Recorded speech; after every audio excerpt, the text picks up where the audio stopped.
Hey groupers, Pastor Marshall. Hope that you are ready to dig into the Gospel of Mark. We're going to spend about 15, 16 weeks going through Mark, and I hope that you enjoy it. I know that I'm enjoying studying the book. Well, I started off this week by talking about someone that you would be describing to someone else. Who is someone from your past that were very special to you and that you can only tell your kids or your spouse about? What were they like in a sentence or two? For example, I never knew my grandfather Masser. And so all I know about him is what my dad has told me, what my grandma told me, and what my uncle has told me as well. Who's that person in your life? Well, in our passage today, Jesus is called first Messiah or Christ, then he's called the Son of God, then he's called a Nazareth, he says he's from Galilee, and then finally he's called my son. What is the significance of each of these five titles or descriptions? How are they significant? And then, how does John the Baptist function as a transitional figure for the entire Old Testament to the New Testament? How is John the Baptist the bridge between the Old Covenant and the New Covenant?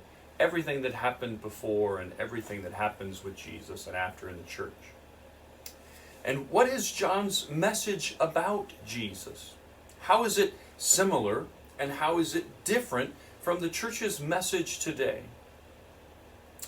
Then, what are some of the reasons that Jesus' baptism is so significant?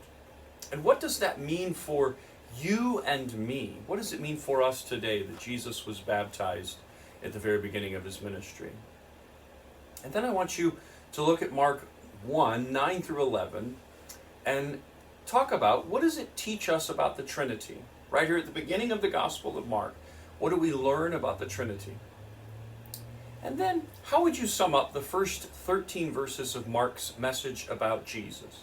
If you were sitting down with a friend and you were trying to tell them about Jesus, who's very important to you, but they don't know him at all, and all you could use were just these first 13 verses of the Gospel of Mark to tell this non-believer about Jesus, what would you be able to tell them just from Mark's first verses, his introduction? Well, there'll certainly be more to talk about than that, but hopefully that gets the ball rolling. Every week I want to remind you what our application is. Jesus is our servant and he is our king. For you, which does he need to be this week? Do you need to be in a posture of surrender? To call him your king this week?